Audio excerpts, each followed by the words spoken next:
इसमें देखिए question number 34 में आप अगर मैंने बताया था फंक्शन आपको बना के बता दिया था, आपको कंटिन्यूटी चेक करनी थी। तो सबसे पहले x इज इक्वल टू 0 पे चेक कर लेते हैं।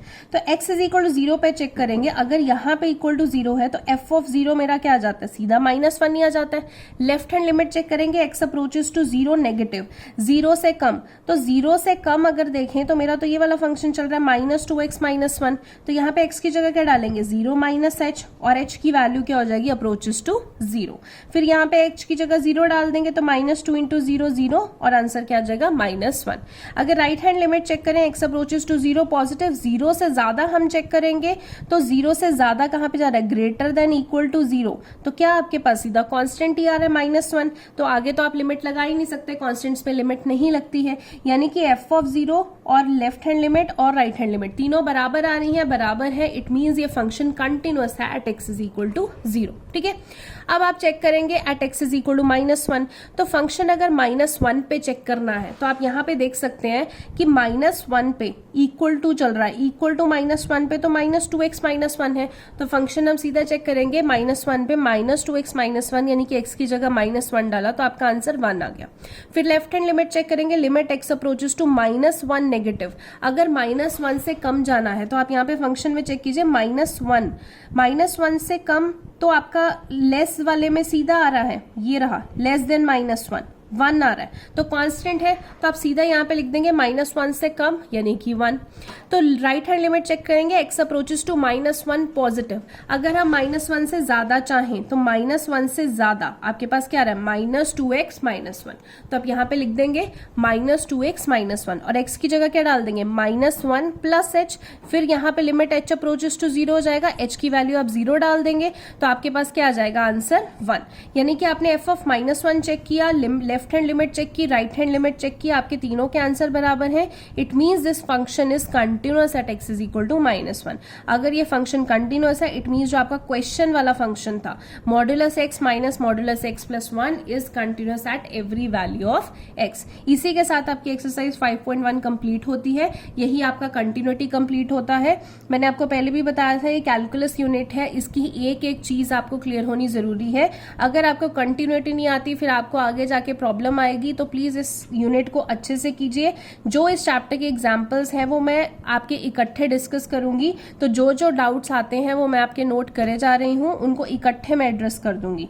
अभी नेक्स्ट हम एक्सरसाइज स्टार्ट करेंगे डिफरेंशिएबिलिटी। डिफरेंशिएबिलिटी हमने 11th क्लास में भी की थी डिफरेंशिएशन, तो उसी से ही रिलेटेड है ये, जैसे हमने कंटिन्यूटी में लिमिट्स 11th क्लास में की थी, वही से रिलेटेड है। तो अगर मैं डिफरेंशिएबिलिटी देखती हूँ तो एक्सरसाइज 2.2 में आपको कुछ फॉर्मूलाज याद होने जरूरी हैं, वो हमने 11th क्लास में भी किए थे। ठीक है, सबसे पहले फॉर्मूला से पहले मैं ये देख लेती हूँ जो ये डिफरेंशिएबिलिटी है इसका मतलब क्या है। ठीक है, अगर हम बात करें मार्केट में, जैसे हम इकोनॉमिक्स में पढ़ते हैं, प्राइस एंड डिमांड होता है। ठीक है, अगर प्राइस एंड डिमांड दो वेरिएबल की बात करें, हम यूजुअली देखते हैं कि जनरली ऐसा होता है कि अगर प्राइस बढ़ जाती है तो डिमांड घट जाती है, या फिर अगर प्राइस कम होती है तो डिमांड बढ़ जाती है। ठीक है, ये हर केस में ट्रू नहीं है, बट एक जनरल हम कंडीशन देखते हैं कि प्राइस बढ़ गई तो डिमांड कम हो जाएगी। ठीक है, अब इस कंडीशन को अगर हम देखें तो हम कहते हैं कि अगर ये P की वैल्यू इंक्रीज हो रही है तो D की वैल्यू कम हो रही है। ठीक है, तो डिफरेंशिएशन हमें क्या कहती है, डिफरेंशिएशन क्या बताएगी कि P की वैल्यू बढ़ने से D की वैल्यू कितनी कम हो रही है, वो हमें डिफरेंशिएशन बताएगी। ठीक है, हम जैसे इसमें देखते हैं डिफरेंशिएशन को dy बाई dx लिखते हैं। ठीक है, हम इसमें देखते हैं कि x की वैल्यू पे अगर कोई असर पड़ रहा है, मान लो अगर x बढ़ रहा है तो y की वैल्यू पे कितना चेंज आ रहा है वो हमें डिफरेंशिएशन बताती है। ठीक है, that is differentiability for you. इसलिए हम डिफरेंशिएशन करते हैं ताकि हम चेंज पता कर सकें कि x के बदलने से y में किस तरीके का चेंज आ रहा है, वो हमें डिफरेंशिएशन बताती है। ठीक है, ये आपने +1 में भी पढ़ा था। अब +1 में कुछ फॉर्मूलाज भी किए थे, आई होप आपको याद होंगे, नहीं भी याद है तो थोड़ा सा रिकॉल कर लेते हैं, याद हो जाएंगे आपको। आपके पास हमने क्या था, अगर हमें y की value x raise to power n, मतलब y किस पे डिपेंडेंट है, x पे, अगर हमें ऐसा सा इक्वेशन दिया हुआ है और हमें उसका डिफरेंशिएशन निकालना है, जैसे हम डेरिवेटिव्स निकालते हैं, तो डिफरेंशिएबिलिटी हम कैसे निकालते हैं, dy बाई dx। ठीक है, तो इसको हम कैसे लिखेंगे, फॉर्मूला nx n-1। ऐसे ही अगर हमें y log x की फॉर्म में दिया हुआ है तो उसका differentiation dy by D x क्या होगा 1 बाई एक्स। अगर हमें y e एक्सपोनेंशियल फॉर्म में दिया हुआ है e की पावर x तो उसका differentiation dy by D x क्या होगा e की पावर x। ठीक है, अगर हमें y दिया हुआ है a की पावर x तो differentiation dy by D x क्या होगा a की power x into log of a। अगर y हमें sin x दिया हुआ है और हमें sin x का डिफरेंशिएशन करना है dy बाई डी एक्स तो हम उसको क्या लिखेंगे cos x। अगर हमें y cos x दिया हुआ है तो dy by D x cos का क्या होता है माइनस sin x। ठीक है, अगर हमें y tan x दिया हुआ है तो tan x की डिफरेंशिएशन होती है secant square x। अगर हमें y cot x दिया हुआ है तो cot x की differentiation minus cosecant square x।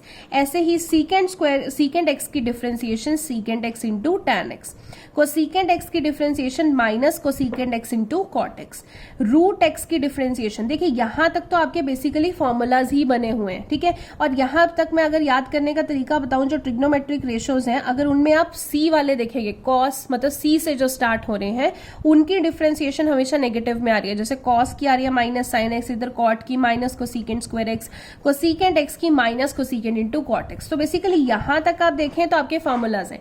इसके बाद कुछ शॉर्टकट्स बनाए हुए हैं। ये शॉर्टकट बेसिकली किस फॉर्मूला से बने, ये आपके फर्स्ट फॉर्मूला से nx n-1 से ही, बट आप इसको याद कर सकते हैं ताकि कैलकुलेशन में आपका टाइम बचे।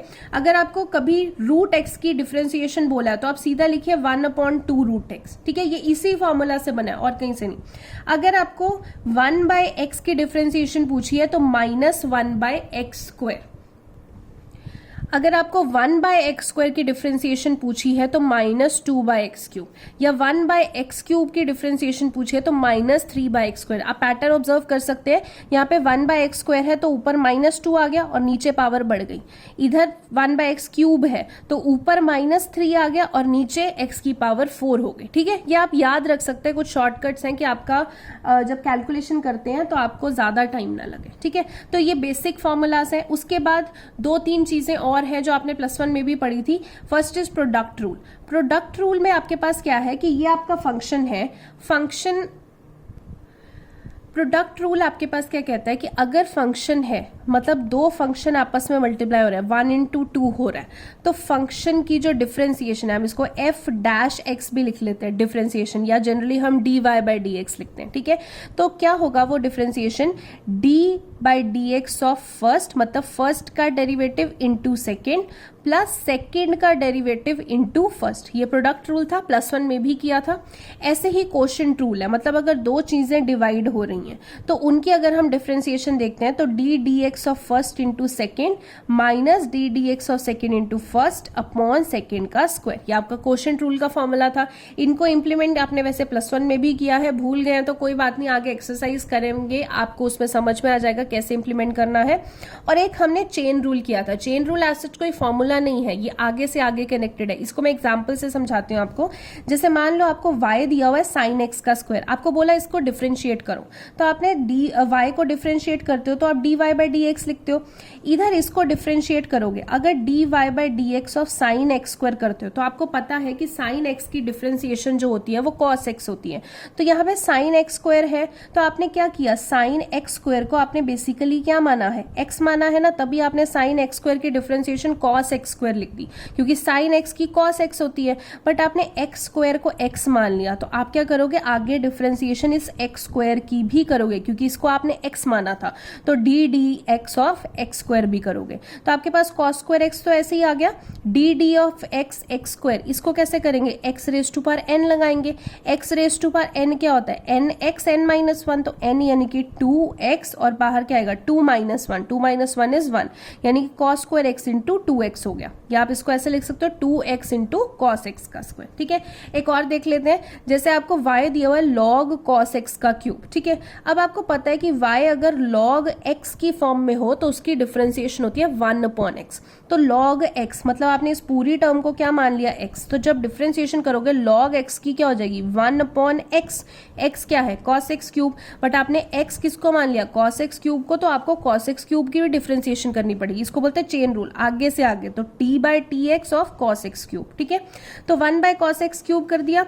अब फिर से cos x क्यूब, यानी कि आपको तो सिर्फ cos x की डिफरेंशिएशन पता है जो कि होती है sin x। तो cos x क्यूब की आपने क्या लिख दी, सॉरी cos x की होती है माइनस sin x, तो आपने माइनस sin x क्यूब लिख दिया, मतलब आपने x क्यूब को क्या माना, x। तो जिसको माना है आपको फिर से आगे जाके उसकी डिफरेंशिएशन करनी पड़ेगी x क्यूब की फर्दर, ठीक है। तो ये इतना ही आ गया, ये ऐसे ही आ गया। x क्यूब की क्या हो जाएगी, यानी कि x raise to power n, यानी कि n(x(n-1), यानी कि 3x 3 - 1 यानी कि 2। तो ये आपकी हो गई, ठीक है। एक और देख लेते हैं, अगर आपको दिया है y sin x का स्क्वायर, ठीक है। अब ये पावर में आ गई, इसको हम ऐसे ले सकते हैं x की पावर n में, मतलब आपने इसको x मान लिया और इसको n, तो क्या होता है n यानी कि 2 इंटू x यानी कि sin x, n-1 2-1। अब आपने sin x को x मान लिया था, तो मतलब आपको फिर से डिफरेंशिएशन इंटू करके sin x भी करना पड़ेगा। तो 2 sin x इधर आ गया, ddx ऑफ sin x आपको पता है cos x। अब ये तो वही है, इससे आगे और डिफरेंशिएट नहीं हो सकता, ठीक है। तो ये चेन रूल बोलते हैं, जहां हम आगे से आगे डिफरेंशिएशन करते रहते हैं, ठीक है। आज के लेक्चर में इतना ही। इस एक्सरसाइज 5.2 से पहले जो आपके एग्जाम्पल्स हैं जो डिफरेंशिएशन से रिलेटेड हैं, एक बार उनको करके देखिए, इन्हीं फॉर्मूलाज को यूज करके होते हैं तो वेल एंड गुड। वैसे तो आपने +1 में भी किया हुआ है, इसीलिए मैं आपको करने के लिए दे रही हूं, बट अगर नहीं होते हैं तो मैं उनको नेक्स्ट लेक्चर में करवा दूंगी। आप मुझे अपने डाउट्स जो है वो फॉरवर्ड कर सकते हैं, ठीक है। Thank you so much.